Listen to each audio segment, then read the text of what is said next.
Script లేకుండా, plan లేకుండా, purpose లేకుండా డైరెక్ట్ గా వీడియో చేస్తా. స్వాగతం, నేను మీ Sai Kiran and welcome back to our channel. ముగ్గురు అమ్మాయిలను పట్టుకొని 3 రోజెస్ అంట. రోజెస్ అంటే ఎర్రగుంటాయి కదా, ఒకే అమ్మాయి ఎర్రగుంది ఏంటి? అట్ట కాదన్నా, మేము ఒప్పుకోం. మిగిలిన 2 రోజెస్ ఇక్కడ పడతావురా ఈ జంబల్ హాట్ లేడీస్ ని. 2-3 ఊగుతున్నాయి.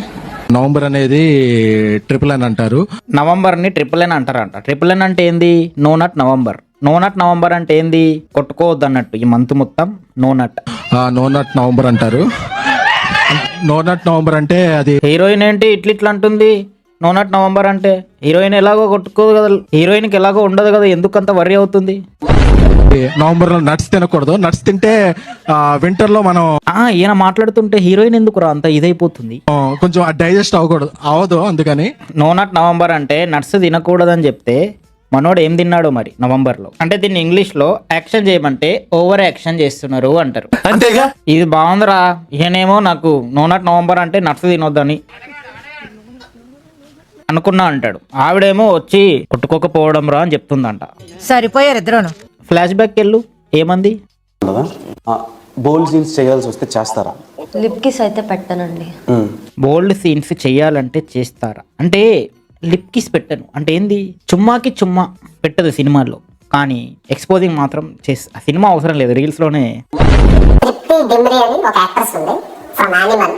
మరి మా అమ్మాయి కూడా ఫస్ట్ ఇంటర్వ్యూస్ లో అలానే చెప్పింది, కట్ చేస్తే యానిమల్. ఇప్పుడు యానిమల్ సినిమా బాలీవుడ్ లో తీశాడు సందీప్ రెడ్డి వంగ. ఎలా తీశాడు? బాలీవుడ్ టైప్ తీశాడు. దాన్ని టాలీవుడ్ లో కూడా రిలీజ్ చేశాడు అనుకో, అది వేరే విషయం. అర్జున్ రెడ్డి సినిమా తీశాడు తెలుగులో, దాన్ని తెలుగు లాగానే తీశాడు కదా. ఎక్కువ బోల్డ్కి వెళ్ళాడా? లేదు. అక్కడ నార్త్, ఇక్కడ సౌత్. ఈవిడ కూడా అంతేరా, నేను నార్త్ సైడ్ అంత బోల్డ్ వెళ్ళను కానీ ఇక్కడ ఉన్న దాంట్లో అంత బోల్డ్ వెళ్తా అని అంటుంది. ఫస్ట్ కిస్ ఏదన్నా నా హస్బెండ్ మొదటి ముద్దు నా మొగునికి అనుకుంటుని. ఇది గుర్తుపెట్టుకున్నావా? గుర్తుపెట్టుకో. ఇప్పుడు ఇది చూడు, ఈ గుండుగాంతో రొమాన్స్ ఏంట్రా? వాడు పింక్వి పట్టుకొస్తే వావ్ అంటుంది ఏంట్రా? చిచ్చి, మీరు సిగ్గుపడకండి, చచ్చిపోవాలనిపిస్తుంది. 50 షేడ్స్ ఆఫ్ గ్రే చూసినప్పటి నుంచి అనుకుంటున్నా ఇలాంటి ట్రై చేయాలని. 50 షేడ్స్ ఆఫ్ గ్రే సినిమా చూసావాను?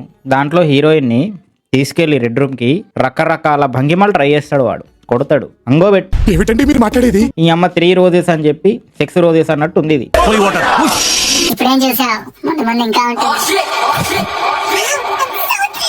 ఏంట్రా ఇది? క్రిమినల్స్ ని ఇట్లా కట్టేస్తారు, కానీ ఇలా కట్టేశాడంటే మీకు తెలుసు. అది అక్కడేమో నేను లిప్ లాక్ మొదటి ముద్దు మొగుడికే, ఇక్కడేమో డైరెక్ట్ కట్టేశారు. హౌ? మేబీ మనకి ఇది సినిమా చూసిన తర్వాత అర్థమవుతుంది మరి అటుందా ఇటుందా అని. చావు దెబ్బ కొట్టాడు. చావు దెబ్బే. అయినా ఇలాంటి సీన్స్ ఎవడరా రాస్తాడు? నాకు అర్థం కాదు. వాడలా కట్టేసి ఏం చేస్తాడో మీరు నాకు కమెంట్ లో చెప్పండి. మీరు ఎప్పుడైనా సరే అమ్మాయి మీద ట్రోల్స్ చేసుకోవచ్చు, but she's not troller, she's the roller. Road roller ఏం కాదు.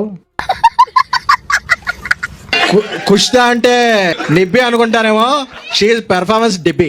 వీడు మాత్రం చెప్పి. ఒకప్పుడు జంబలక్కడి బొమ్మ అని ఒక సినిమా రిలీజ్ అయింది. దాంట్లో అమ్మాయిలు అబ్బాయిలు గాను ఆ సీన్ మళ్ళీ ఇప్పుడు రివర్స్ అయినట్టు అనిపిస్తుంది నాకు. ఎందుకంటే తెర మీద రీల్స్లలో అబ్బాయిలు ఎక్కువ రెచ్చిపోవట్లా, అమ్మాయిలు రెచ్చిపోతున్నారు. జంబలక్కడి బొమ్మ సినిమా వచ్చిన దానికంటే ఎక్కువ రెచ్చిపోతున్నారు. అవునా కాదా? కమెంట్ లో చెప్పు. చావు దెబ్బ కొట్టాడు. చావు దెబ్బే.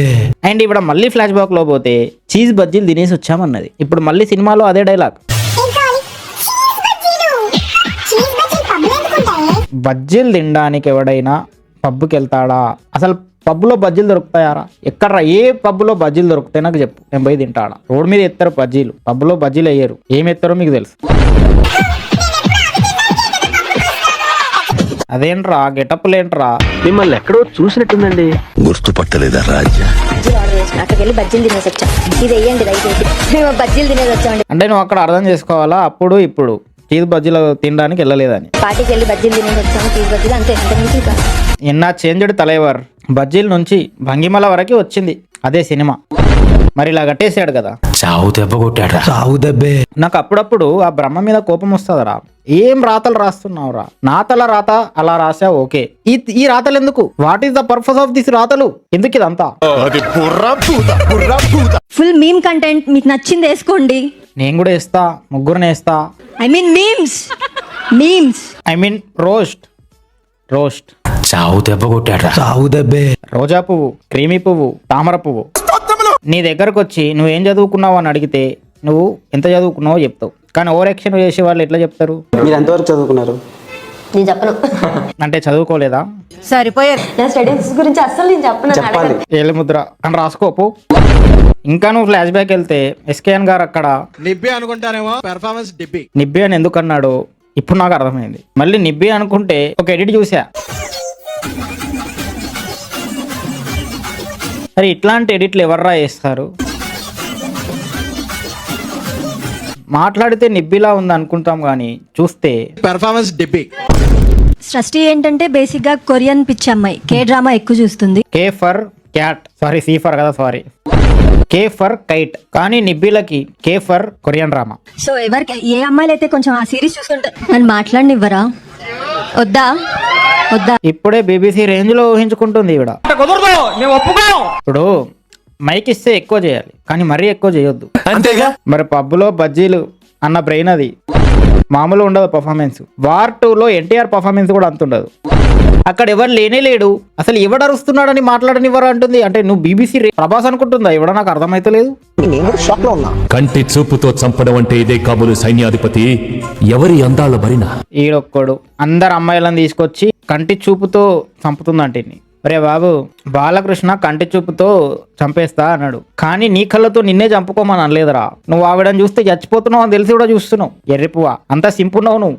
నీ బతుకు, నీ పుట్టుక, నీ బతుకు, నీ సావుని కూడా అంకితం చేస్తున్నావు. వా, ఆవిడేమో ఎస్కేఎన్ సినిమాలో వెళ్ళి నటిస్తున్నది డబ్బులు ఇస్తే. ఆవిడ డబ్బు కోసం చేస్తుంది. నువ్వు నీ కోసం నువ్వు కూడా వస్తలేవు. మీలాగా మధ్యలో ఉండే వాళ్ళ వల్ల దేశానికి కాదు కదా నీ కుటుంబానికి కూడా ఉపయోగం లేదు మూర్తి. సింపునా కొడక తూ. నీ అమ్మాయిలు ఏదో పిక్తాడు పొడుస్తాడు అని నువ్వు అంటే నువ్వు గిట్ల ఎడిట్లు వేసుకుంటూ తిరుగుతున్నావు అని తెలిస్తే ఉరేసుకుంటారా వాళ్ళు. మార్రా మా అక్కే మళ్ళీ ఎర్రిపూలు అందరు కమెంట్లు పెడతారు. కమెంట్లు ఇంత అరే రూపాయి వాల్యూ ఎందుకు పడిపోదరా? ఇట్లాంటి మెంటాలిటీ ఉంటే రూపాయి వాల్యూ ఎందుకు పడిపోదరా? సారీ వేసుకొని ఆ స్టెప్ ఎలా చేయాలి చెప్పండి. ఇప్పేసి చేయాలి. ఇప్పేసి ఇన్స్టాగ్రామ్ లో ఎలా చేస్తున్నారో అలా చేయాలి. నెక్స్ట్ సారీ ఓపెన్ అయిపోతే అక్కడ రెమ్యునరేషన్ కొంచెం ఎక్కువైతే శారీ కొంచెం తక్కువైనా నడుస్తుంది కదా. అరే రిపోర్టర్, ఆవిడ శారీ ఊడిపోతే చూద్దామని అంత ఆశగా ఉందేంట్రా నీకు? అట్లాంటి క్వశ్చన్లు అడుగుతున్నావు ఎదవా? రెస్పెక్ట్ లేదా నీకు అమ్మాయిలంటే? వీళ్ళకి మైక్ ఇవ్వగానే బీబీసీ రేంజ్ లో వీళ్ళు ఆన్సర్లు ఇస్తారు, మీరు వచ్చి బీబీసీ రేంజ్ లో క్వశ్చన్లు అడుగుతారు. అరే దీన్ని మొత్తం ఓవరాల్ ఇప్పుడు దీని అంతటి వల్ల ఏమైనా లాభం ఉందా? రూపాయి వాల్యూకి ఏమైనా లాభం ఉందా? ఓకే, వీళ్ళ సినిమాకి కలెక్షన్ వస్తే ట్యాక్స్ కడితే అక్కడ గవర్నమెంట్కి లాభం ఉండొచ్చు. మీకు పనిచేయరాను. ఇప్పుడు ఇన్స్టాగ్రామ్ ఐడిలో మిలియన్లో ఫాలోయింగ్ ఉంటుంది. ఎందుకుంటారు? వెళ్ళి చెక్ చేయి. నీకు చీర కూడా ఊడిపోవాల్సిన అవసరం లేదు. నీకు అక్కడ ఆల్రెడీ ఊడిపోకపోయినా అన్ని కనిపించేస్తాయి. ఇంకెక్కువ ఎక్స్పెక్ట్ చేయకు.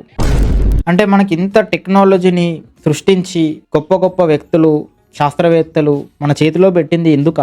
ఇలా ఉపయోగించుకోవాలన్నా ఈ టెక్నాలజీని అంతా? అరే ఈ టెక్నాలజీ వల్ల ఇంత క్రింజ్ అవుతుందని తెలిస్తే వాళ్ళు కనిపెట్టేవారా? కమెంట్లో చెప్పండి. అండ్ వీడియో అయితే ఇది మామ. ఈ వీడియో కనుక మీకు నచ్చినట్టయితే వీడియోని లైక్ చేయండి, కమెంట్ చేయండి, మీ ఫ్రెండ్స్ కూడా షేర్ చేసి రోస్టింగ్ ఎక్కించి రియాలిటీ చెప్పండి. అండ్ ఇక్కడ దాకా వచ్చినామంటే సబ్స్క్రైబ్ చేసుకో.